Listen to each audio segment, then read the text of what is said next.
Les livres de développement personnel sont-ils intéressants à lire pour devenir religieux? C'est une question qu'on m'a posée dans le cadre des questions de ce calendrier de l'Avent. Salut YouTube, on est à la vidéo 15 de ce calendrier de l'Avent. Il en reste encore quelques-unes jusqu'à Noël, donc vous pouvez vous abonner si vous voulez recevoir toutes les prochaines vidéos. Aujourd'hui, on va parler de livres, comme on a déjà fait dans d'autres vidéos, mais cette fois-ci pas des livres qui sont en lien avec les domaines de compétences de la formation. On va parler des livres de développement personnel. Est-ce que c'est utile d'en lire pour la formation EJE? Donc j'ai mon avis là-dessus et je vais vous le partager. Alors d'abord, qu'est-ce que c'est que le développement personnel? C'est quelque chose qui est très à la mode en ce moment. Et le développement personnel, le but c'est d'améliorer la connaissance que l'on a de soi, mieux valoriser ses talents, ses potentiels, améliorer aussi sa qualité de vie personnelle et professionnelle, et puis arriver à déterminer ses aspirations, ses envies et pouvoir les réaliser. C'est assez large, mais le but globalement du développement personnel, c'est de vous aider à prendre confiance en vous, à déterminer ce que vous voulez vraiment faire dans votre vie, et puis à vous appuyer sur vos compétences, vos potentiels pour réussir à réaliser ces aspirations. Dans ces livres-là s'appuient beaucoup sur la psychologie humaine, donc l'idée c'est d'arriver à se retrouver dans certains mécanismes pour pouvoir mieux se positionner. Donc dans le développement personnel, on parle beaucoup de lâcher prise, on parle d'optimisme, de talent, de valeur, de plein de choses de ce genre. Il y a plein de pensées, de courants, donc c'est pas ma spécialité, je vais pas pouvoir vous en parler plus, mais vous pouvez aller faire vos recherches si ça vous intéresse. En tout cas, ces livres-là, il y en a certains qui sont plus branchés sur de la psychologie, d'autres qui passent plus à travers des histoires, d'autres qui partagent des outils. Il y a plein de sortes de livres différents, mais leur but c'est toujours de nous faire réfléchir sur nous. Alors, quel type de livres existe-t-il et lesquels choisir? Il y a énormément de livres sur ces sujets-là, vraiment c'est vraiment à la mode, donc il y en a même de plus en plus. En tout cas, c'est des livres qui vont nous aider à mieux nous connaître et à mieux nous voir dans la relation que l'on construit avec les autres. L'idée souvent c'est d'avoir un peu des outils pour venir mettre en application tout de suite. C'est pas toujours des livres romancés avec des histoires. C'est aussi des livres qui sont souvent très liés aux croyances de la personne qui écrit. Donc si on s'y reconnaît et si ça nous aide, tant mieux, mais il faut pas non plus prendre ça pour des bibles, il faut garder du recul dessus, garder un œil critique et s'en saisir si ça nous intéresse, mais aussi être capable de se dire que c'est pas quelque chose qui nous parle. Alors aujourd'hui, j'ai sélectionné 3 livres de développement personnel que j'ai lus pour vous en parler un peu plus. Le premier, c'est Les 4 accords Toltec de Miguel Ruiz. C'est un livre qui est très connu, qui est assez petit, qui se lit facilement, et dedans l'idée c'est de déterminer les croyances qui nous limitent dans notre joie et qui créent qu'est-ce qui crée en fait des souffrances dans notre vie, dans les relations aux autres. Ces 4 accords Toltec en fait qui sont détaillés, c'est en quelque sorte des règles qui vont nous permettre d'être bienveillants et heureux dans nos relations aux autres, d'arriver à déterminer quelles sont les souffrances inutiles qui ont été créées, comment on peut mieux être dans la joie au quotidien en suivant ces 4 accords-là, surtout dans nos relations aux autres et dans nos relations avec nous-mêmes. Des choses au fond qu'on connaît tous parce que c'est des choses qu'on demande aux enfants de faire, qu'on nous a demandé à nous quand on était enfant, mais on a un petit peu tendance à les oublier et voilà, c'est une petite piqûre de rappel formulée peut-être un petit peu différemment. En tout cas, je pense que ça fait pas de mal de lire ce livre-là. Le deuxième livre, c'est Les 5 blessures qui empêchent d'être soi-même de Lise Bourbeau. Je sais pas si vous arrivez à le voir.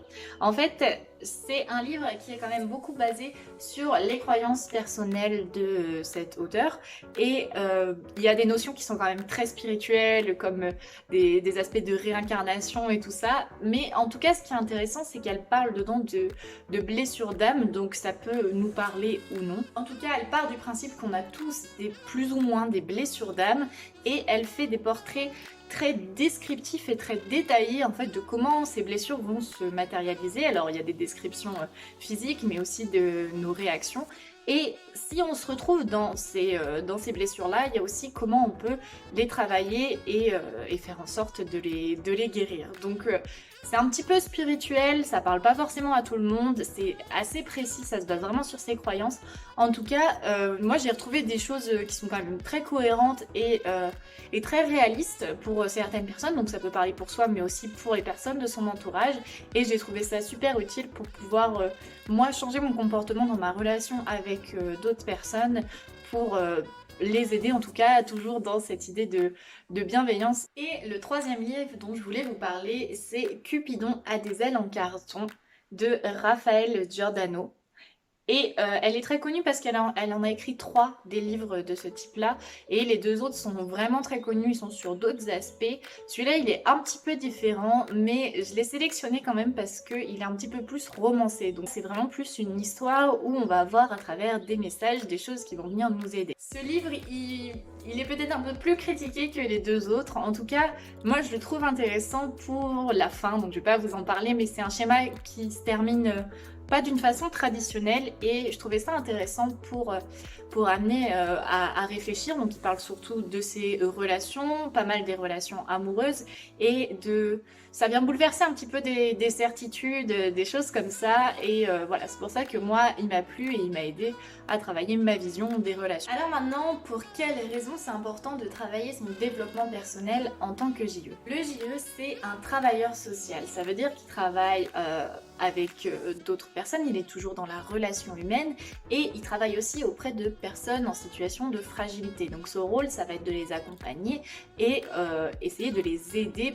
pour cheminer dans leurs problématiques et cheminer vers une solution. Avant de pouvoir aider les autres, c'est bien de se connaître soi, savoir quelles sont ses forces, quels sont ses points un peu plus de vigilance, quelles sont ses valeurs, pour pouvoir s'appuyer sur tout ça, sur ses valeurs, sur ses potentiels, dans le but d'aider les autres. Ça, c'est vraiment quelque chose qui aide à être heureux et à être épanoui dans son travail.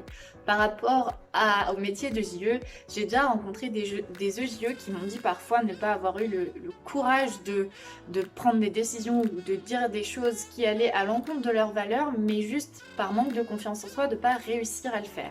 Et dans ces moments-là, l'expression « qui ne dit mot consent » prend tout son sens. Donc si on n'ose pas dire, ça veut dire qu'on est d'accord avec ce qui va se passer et pourtant c'est peut-être des choses qui vont contre nos valeurs.